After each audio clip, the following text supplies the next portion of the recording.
Olá pessoal, sejam todos muito bem-vindos ao nosso canal. No vídeo de hoje eu vou continuar a correção de questões reais que caem na prova do Detran. Lembrando que todo o conteúdo do canal serve tanto para você que está iniciando agora, quanto para você que já está com o processo em andamento. Serve também para todos os estados, então fique ligado para você não perder nada. Caso você já tenha sido reprovado mais de uma vez e não se sente seguro para fazer um novo exame, eu estou com um curso de reforço no Instagram de revisão do conteúdo. As aulas são individuais e por videochamada. Os preços são acessíveis e o aluno escolhe quantas aulas deseja fazer.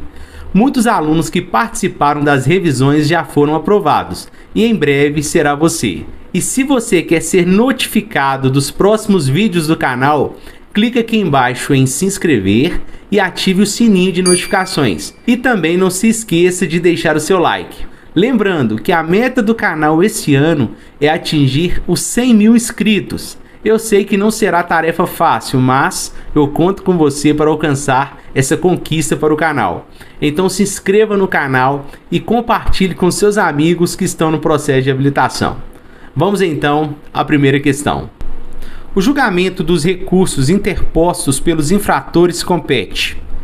Como eu costumo falar nos vídeos, é importante que você leia a pergunta mais de uma vez. Então sempre leia a pergunta mais de uma vez antes de ir para as alternativas. Então vamos retornar à pergunta.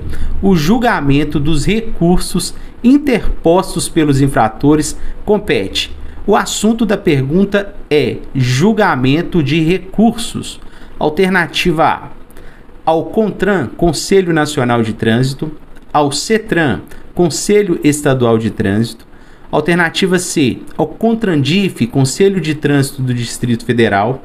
E alternativa D, a JARI, Junta Administrativa de Recursos e Infrações. Então, por isso é importante que você leia a pergunta mais de uma vez, para que você tenha total compreensão do que foi perguntado. A alternativa correta é a alternativa D, JARI, Junta Administrativa de Recursos e Infrações. Então, esta é a função da Junta Administrativa, julgar os recursos interpostos pelos infratores. Lembrando que ela julga os recursos e não as infrações, ok? Então, resposta correta da questão número 1 é a alternativa D. Vamos agora para a questão número 2, que diz o seguinte. A ultrapassagem de outro veículo em movimento deverá ser feita pela esquerda, obedecida a sinalização regulamentar e das demais normas estabelecidas no Código de Trânsito Brasileiro, exceto quando o veículo a ser ultrapassado. A pergunta trata de ultrapassagem e diz que a ultrapassagem, segundo o Código de Trânsito Brasileiro, deve ser feita pela esquerda. Ok. Mas, segundo a pergunta, existe uma situação em que a ultrapassagem não deverá ser feita pela esquerda. Alternativa A. Quando o veículo estiver em alta velocidade. Quer dizer que, quando o condutor for fazer a ultrapassagem e o veículo que estiver à sua frente estiver em alta velocidade, ele não deverá fazer a ultrapassagem pela esquerda? Então, a alternativa A está incoerente. Logicamente que, se o veículo estiver em alta velocidade, o condutor deve evitar a ultrapassagem, mas não é coerente com o que foi perguntado. Alternativa A está incorreta. Alternativa B. Estiver em baixa velocidade, da mesma forma que a alternativa A está incorreta, a alternativa B, pelo mesmo motivo, também está incorreta, também está incoerente. Alternativa C. Estiver com o pisca-alerta ligado, alternativa C também não faz sentido. E por último, alternativa D, estiver sinalizando o propósito de entrar à esquerda. Então, a pergunta diz que em determinada situação o condutor não deverá fazer a ultrapassagem pela esquerda. E a alternativa D diz que ele não deve fazer a ultrapassagem pela esquerda caso o veículo que esteja à sua frente for convergir à esquerda. Então, a alternativa correta é a alternativa D. Então, caso o veículo que segue à frente do outro condutor for convergir à esquerda, o condutor não deverá fazer a ultrapassagem pela esquerda, ok? Vamos agora para a questão número 3. As vias abertas à circulação, de acordo com sua utilização, classifica-se em Alternativa A, públicas e privadas. Alternativa B, urbanas e rurais. Alternativa C, estaduais, municipais e federais. Alternativa D, nenhuma das alternativas. Uma breve, então, explicação sobre as vias. Primeiro, o que é uma via? Via é um espaço aberto à circulação de veículos, pessoas e animais. Então, todo espaço aberto que serve para circulação de veículos, pessoas e animais é considerado via. E existe uma classificação dessas vias, que são as vias urbanas e as vias rurais. Então, muito cuidado na sua prova. Eles podem perguntar como se classificam as vias, no caso, urbanas e rurais. Ainda, eles podem perguntar como se classificam as vias urbanas, no caso, via de trânsito rápido, via arterial, via coletora e via local. Ou ainda, eles podem perguntar como se classificam as vias rurais, no caso, rodovias e estradas. Vamos voltar então à pergunta. As vias abertas à circulação de acordo com sua utilização classificam-se em... Então, a alternativa correta é a alternativa B, vias urbanas e vias rurais. Assim se classificam as vias, ok? Vamos agora para a questão número 4. Uma via arterial é um exemplo de via. Alternativa A, urbana. Alternativa B, privada. Alternativa C, municipal. Alternativa D, principal.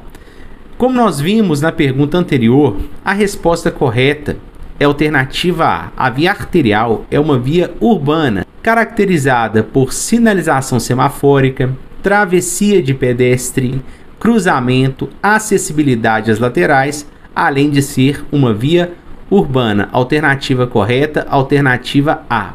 Mas muito cuidado com as alternativas na prova do Detran. Elas são sugestivas, algumas vezes fazem sentido, mas não está no Código de Trânsito Brasileiro. Por exemplo, a via arterial ela pode estar numa região municipal, mas ela não é classificada como via municipal. Ela é classificada pelo Código de Trânsito Brasileiro sendo uma via urbana, ok? Então muito cuidado com as alternativas na prova do Detran.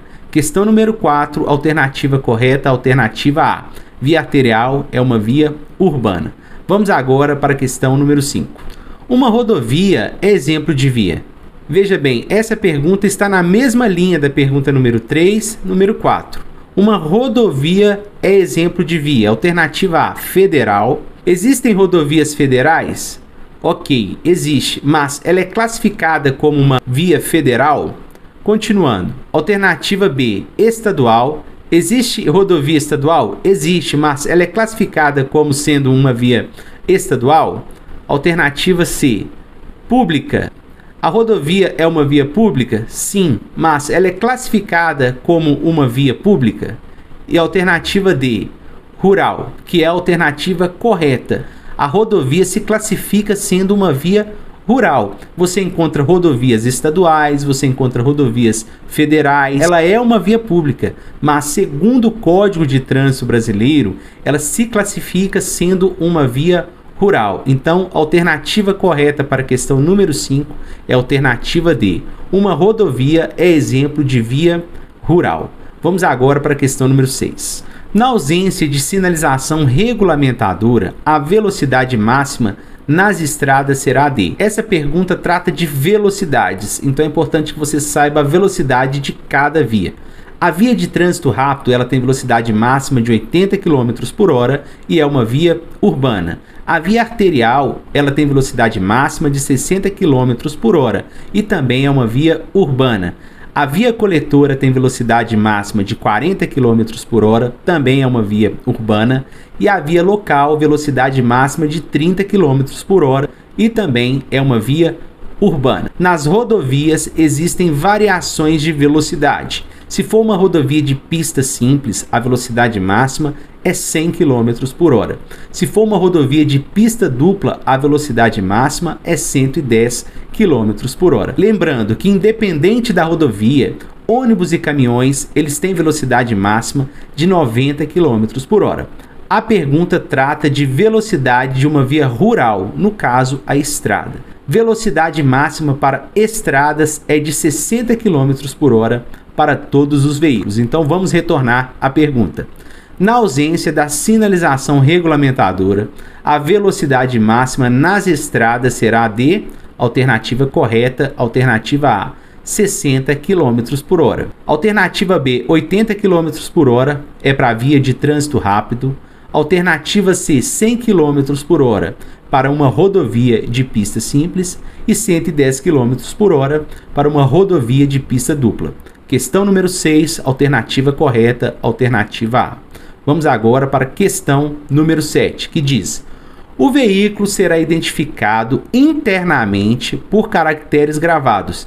Veja bem, o veículo será identificado internamente. Então, quando você estiver fazendo a sua prova, sempre destaque na pergunta uma palavra que te chame mais atenção e que faça mais sentido. No caso desta pergunta, está se tratando de uma identificação interna. Então, alternativa A, nas placas traseiras e dianteiras. Alternativa A, ela trata também de uma identificação do veículo, só que não interna. As placas, elas são identificações externas. Então, a alternativa A está incorreta. Alternativa B, na caixa de ar, obrigatoriamente, não existe no Código de Trânsito Brasileiro nenhum tipo de registro na caixa de ar, até mesmo porque na caixa de ar não serviria para nenhum tipo de registro.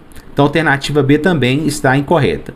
Alternativa C, no chassi ou monobloco. Esta é a alternativa correta. Então, retornando à pergunta, o veículo será identificado internamente por caracteres gravados no chassi ou monobloco. Alternativa D, nenhuma das alternativas está incorreta. Vamos agora para a questão número 8. Registrado o veículo será expedido. Veja bem, as questões do Detran, para que ela confunda o candidato, ela vai apresentar alternativas semelhantes. Então, uma forma de confundir o candidato é apresentando alternativas semelhantes. Por isso, quando você estiver estudando os conteúdos, sempre faça um paralelo entre os assuntos parecidos. Por exemplo, PPD, CNH, ACC, LADV, que são documentos relacionados a quem conduz o veículo. Por exemplo, no caso da LADV é uma licença de aprendizagem. No caso da PPD, é a primeira habilitação. A CNH é a carteira definitiva e a CC, autorização para conduzir ciclomotor. Então existem algumas semelhanças, por isso você precisa ficar bem atento aos assuntos semelhantes na prova do Detran. No caso dessa pergunta, trata de registro do veículo. Então vamos à alternativa A, o Renavan. O Renavan é registro? Sim. Registro Nacional de Veículos Automotores. Mas a pergunta diz: registrado o veículo será expedido. Então será expedido o Renavan? Alternativa B, o Renache. O Renache também é um registro. Alternativa D, a LADV. LADV é a licença de aprendizagem de direção veicular. E alternativa D, o CRV, é o certificado de registro do veículo. Então, quando o veículo for registrado, será expedido o certificado de registro do veículo. Alternativa correta, alternativa D. Vamos agora para a questão número 9. Em via de mão dupla, a circulação pela contramão é: alternativa A, possível quando a sinalização permitir. Alternativa B, possível quando for ultrapassar outro veículo e somente pelo espaço necessário a esse fim.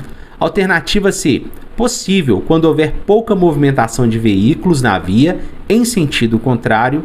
E alternativa D, sempre proibida. Retornando então à pergunta, em via de mão dupla, a circulação pela contramão é: alternativa A, possível quando a sinalização permitir. Não existe no Código de Trânsito Brasileiro sinalização que permita o condutor andar pela contramão sem um motivo. Então a alternativa A está incorreta. Alternativa B, possível quando for ultrapassar outro veículo e somente pelo espaço necessário a esse fim. Veja bem, a circulação pela contramão, ela é consequência da possibilidade de ultrapassagem. Então existe uma sinalização que permite a ultrapassagem pela contramão, ok? Então a alternativa correta é a alternativa B. Existe sim a possibilidade de se utilizar a contramão, e essa possibilidade acontece quando o condutor for fazer ultrapassagem e somente pelo espaço necessário a esse fim e quando houver sinalização que permita a ultrapassagem, ok? Então, questão número 9, alternativa correta, alternativa C. Vamos agora para a próxima questão. O veículo que estiver à direita do outro terá preferência de passagem quando? Esta pergunta se trata de preferência nos cruzamentos. Existem 4 normas de preferência nos cruzamentos. Em rodovia, a preferência do veículo que estiver circulando na rodovia. Em rotatória, a preferência do veículo que estiver circulando pela rotatória. Os veículos que se deslocam sobre trilhos terão preferência sobre os demais. E, em cruzamento não sinalizado, a preferência é do veículo que vier pela direita. Muito cuidado, existe diferença entre preferência e prioridade. No caso dessa pergunta, se trata de preferência. Então vamos retornar à pergunta. O veículo que estiver à direita do outro terá preferência de passagem quando estiver. Alternativa A, transportando passageiros em situação de emergência. Alternativa A, ela pode se tratar de prioridade de passagem, mas não é isso que está pedindo a pergunta. Está pedindo preferência. Alternativa B, transportando cargas perigosas, também está incorreto. Alternativa C, transitando por direções que se cruzem em local sinalizado, quando o cruzamento não for sinalizado. E na alternativa C está falando que o cruzamento é sinalizado. Vamos para a alternativa D. Transitando por direções que se cruzem em local não sinalizado. Direções que se cruzem, no caso, se trata de cruzamento. Então, a alternativa D é a alternativa correta. A preferência será do veículo que vier pela direita, quando transitando por direções que se cruzem, no caso, cruzamento, em local não sinalizado. Então, a preferência será do veículo que vier pela direita, quando o cruzamento não for sinalizado. Em algumas questões de provas, eles colocam a preferência do veículo à direita sendo em qualquer situação. Eles colocam a preferência será sempre do veículo que vier à direita. Esta afirmativa é incorreta. A preferência será do veículo que vier à direita em cruzamento não sinalizado. Perceberam? Então, se você quer ser aprovado nessa prova de legislação de trânsito, leia a pergunta com muita atenção, se possível mais de uma vez. Leia todas as alternativas, retorne a pergunta, aí sim você vai procurar a resposta correta. A possibilidade de você cair em pegadinhas é muito menor. Não tem segredo. Você fazendo da forma correta, com certeza você vai ter um bom resultado na sua prova de legislação de trânsito, vai ser aprovado e em breve você vai estar com a sua carteira de habilitação. E como eu disse no início do vídeo, caso você tenha dificuldade em alguma matéria ou já foi reprovado mais de uma vez e não se sente seguro para fazer um novo exame, eu estou com um curso de reforço no Instagram.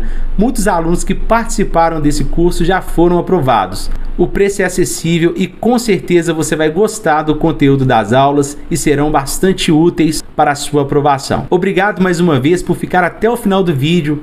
Bons estudos, não se esqueça de se inscrever no canal, de curtir o vídeo e compartilhar com seus amigos que estão no processo de habilitação. Até a próxima aula.